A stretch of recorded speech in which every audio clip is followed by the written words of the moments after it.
Hey everyone, how's it going? Welcome back to another video. So in this one, I really want to focus on the princess and just kind of talk about, I guess, the opening minutes that were released for this Sunday's episode. I want to talk about the future of the character and I guess just what to... What the hell is my headphones doing this? Hold on one second. Jesus. Keeps cutting out all the time. Can't hear myself talk. Does that work? Hold on. Okay. Hopefully that's... fine. Is that good? Okay. Anyways, yeah, I want to talk about the princess because I think with the princess, she can be really, I guess, divisive for a lot of people. And I would say the first scene that we saw of her when she was like, oh my God, hi. I think that was kind of a bad representation of the character. I think that is the character, though. When you see that, it's like, that's the character. But just, she was so loud. You know what I mean? Like, when I think of that scene, I'm like, that's, like, after watching the opening minutes, I feel a lot better about the character. I don't think she's going to be as annoying as she was in the comic, because with the comic, it was just a lot. I kept picturing her with like this really high voice, like this high like anime voice, and she was just, I'm not even kidding, there was so much dialogue to the character. You would just be reading and reading and reading for nothing, and she was talking about literally nothing. I just did not care for the character in the comic. I just hate the character. So obviously when we heard that she was going to be on the show this season, it was like, you know, but after watching the opening minutes, I feel a lot better. And I actually think this character can work. She doesn't really come across as annoying, and I don't really think she's that cringy either. Like, she definitely won't be as bad as she is in the comic. Like, I know that for a fact. And I actually think she might bring a lot of fun to The Walking Dead, especially like Negan. Imagine Negan meeting her.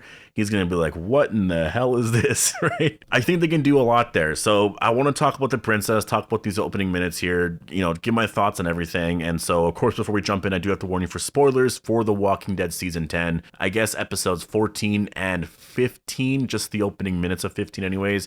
I do want to do some more videos on Beta, the Alexandria Horde, stuff on the Tower, also Maggie's return and stuff like that, because this Sunday's episode is going to be the, I guess, finale to the season for a little bit, because the actual finale has been postponed until who knows when, right? It might be a few months. I think it's going to be a few months. So we're going to be stuck for a few months talking about this episode, any kind of news we can get. It's going to really suck, but I do have some stuff planned for that break anyways. I do want to do other reviews for other older Walking Dead episodes and just, you know, I have a bunch of stuff planned in general, so we'll get through it. It's only going to be a few months or whatever it's going to be. We'll eventually watch the episode, eventually get season 11. We'll look back and be like, wow, those were the dark times, right? Now, like I was saying, the princess doesn't really come across as annoying. She really doesn't. Like, her personality, again, I think it's because she does have a little bit of a deeper voice than I was expecting. It's so weird when you read the comic and you know, like, you kind of visualize, I guess, what the character's voice would sound like. And then whenever they do an interpretation of that character on the show, it's always different.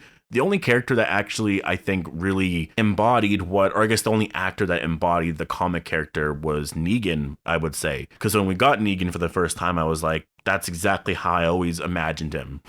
You know, I think Jeffrey Morgan does an amazing job doing the Negan character, and also I think he's made it his own at this point. With Alpha, that was also really weird. Hearing the voice, I never thought that she would have an accent. And I mean, as of now, that's all I hear is the voice. To me, Alpha is Samantha Morton more than the comic version of Alpha. So I imagine at a certain point here, we're only going to view the princess as this version, which I am definitely happy about, because again, like I said, I wasn't really that big of a fan of the comic character, and I was really hoping that the comic character, and I guess we'll talk about the comic character right now, I really hoped, or I was hoping that she was going to serve a purpose, and she really didn't. I really don't understand why they introduced her, just because, I mean, the comic was ending right away. I thought they were going in a different direction with the character, with the series, and with the Commonwealth. I had no idea where they were going with it. Maybe the princess really mattered in some way, but she was just someone they picked up on the road and that joined the group, and that really is as simple as that. In terms of actual comic story, we learn a lot about that in the opening minutes here, and I'll talk about that in a second. But in the future for this character, she doesn't really do much besides, I mean, she kills some walkers in a really badass way. She ends up meeting a character that we're going to meet in season 11, and she ends up like being with him. His name is Mercer. He's with the Commonwealth. He's one of their highest enforcers, you know, and somehow they end up being together, and that's really it. And when the comic ends, we just see this image of Princess and Mercer, and they're old together. So that is kind of the point of the character. She doesn't really play any role in them meeting the Commonwealth or any of that. Now, I think there is a way that Angela Kang can change that up because, Eugene, Ezekiel, Yumiko, they're out there trying to meet Stephanie right now. Like, they're about to meet the Commonwealth. It's going to happen at the end of this episode coming up or in 16. It's going to happen right away. I know I see a few people making fun of me because I keep saying that, like, they're coming in 15 or 16, but they have to be. They really have to be. For sure this season, I promise you, we will see a Commonwealth trooper. If I'm wrong, I don't know. I don't think I'm wrong. So Angela Kang could change it up a little bit where us meeting the princess, she actually helps us in, I guess, finding or discovering Stephanie, finding her, and maybe she actually will serve a purpose in season 11. I don't think she's going to really do much this season besides what we're getting here in 15, but I hope that she actually does matter in season 11 because, like I said, I will admit she is pretty hilarious. Like, I'm not like haha laughing or whatever, but it's not boring. Whenever she's on screen, I'm not bored and I'm not annoyed. I was like, ah, shit, like when I watched her final scene in episode 14. But besides that, watching the opening minutes here, it didn't bother me at all. It really didn't. I think she really works well, to be honest. I think there is a way. I think it's because our characters are looking at her like she's crazy. And also maybe it's the actress's performance as the princess, but I'll say as of now, I'm not really that annoyed of her. We'll see where this goes, but I think the opening minutes did the character a lot of justice. And yeah, I want to see the reaction of the fan base over the next couple of episodes, because the reaction to last night's episode, I think you can't really go based off of that, because people who hate the princess are like, oh, I'm going to hate this. People who like the princess are saying, oh, I love her already, right? Even for me, just based off of that one scene I watched, I was like, oh, I don't know about this. And now that I've actually watched the opening minutes, I'm like, oh, maybe she can work. So we'll have to wait and see. But in the opening minutes here, what we do learn is that, I mean, she is really crazy. She's been alone for over a year. She hasn't seen anybody, which I guess explains why she's a little crazy. I don't think it fully explains it. I think she was already a little crazy to begin with, just because, I mean, I think if Rick was alone in a city for a year, I don't think he would be insane like that, right? Like, I think he'd be a little crazy because, you're just not used to seeing people. But the princess, definitely, she's a little weird. She actually thinks she's hallucinating, which, that makes sense. Like, that's a legit thing to think, because she hasn't seen people in over a year. She comes across people here and she's like, I can see, like, I think if I was in that situation, I'd be like, are you guys real or am I just going nuts now? Right? Imagine not seeing a single person for over a year. Like, how crazy would that be? When you see someone after that, you're just like, what? Like, what are you? What? You know what I mean? Now, she introduces herself as the princess. Actually, she says that her real name is Juanita Sanchez, which is comic accurate, but she just goes by princess because Queen makes her sound too old or something like that, so she just prefers the princess. Actually, I love this scene because Ezekiel goes to introduce himself, and he's about to say King Ezekiel, but he's just like, Ezekiel. Also, her gun's just insane. She takes out those walkers super easily.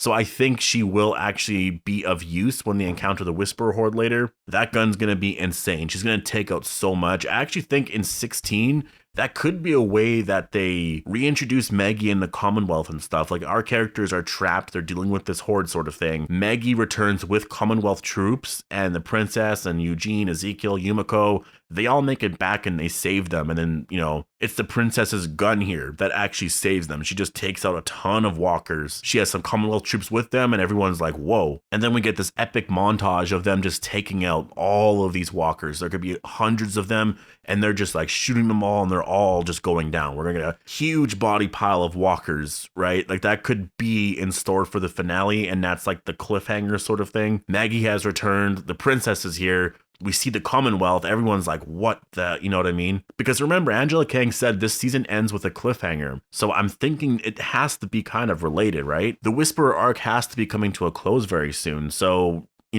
also I do want to talk about Beta in a separate video because this just reminded me. There's a pretty good chance that he might not die this season, only because Ryan Hurst mentioned a few things, and I mean, maybe he could die, but I think they will be going into a Beta backstory a little bit. We could get like a little mini series on it. Maybe the character actually survived and he goes out and does something different. Maybe he doesn't appear in season 11. We get something separate with the character. I'm not sure. But yeah, these are the opening minutes, and I think the princess could work. And I guess I'll leave that question for you guys.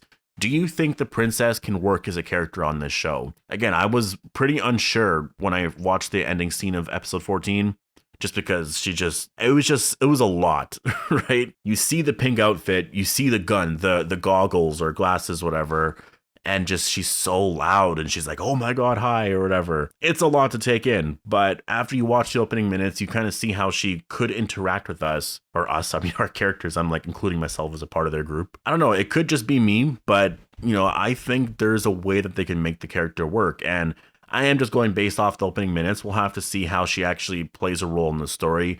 And I do hope they give her more to do. Kind of like Yumiko, they're actually giving her a lot to do right now. But Magna, I mean, Jesus Christ, like I feel like that's such a waste of a character. I mean, you can't do stuff with all of them, right? Like think about Luke. What happened to Luke? Where is he? They can't really focus on all the characters all the time, because that was a big criticism of season 7 and 8, right? Was that they focused on all the side characters way too much. So I'm happy that they're not. I'm happy that they're actually focusing on the main players like Negan, Carol, Daryl, you know, Beta, Alpha. They were focusing on Michonne for that one episode because it was her final one. So I'm happy they're doing that, because that is the central focus of the show. It's on those characters. But yeah, we'll have to wait and see what happens with all those other characters. And I hope the princess fits in really well. I think she's mostly going to stay at the Commonwealth anyways. She'll probably return to Alexandria, I think, you know, just for, because in the comic, all the Commonwealth, even Pamela, the governor of the Commonwealth, they all return to Alexandria to talk with Rick. So I imagine they will at some point go there to talk with Daryl or something like that. Daryl and Carol, Gabriel, if he's still alive. I'm really interested in knowing what's going to happen with season 11, because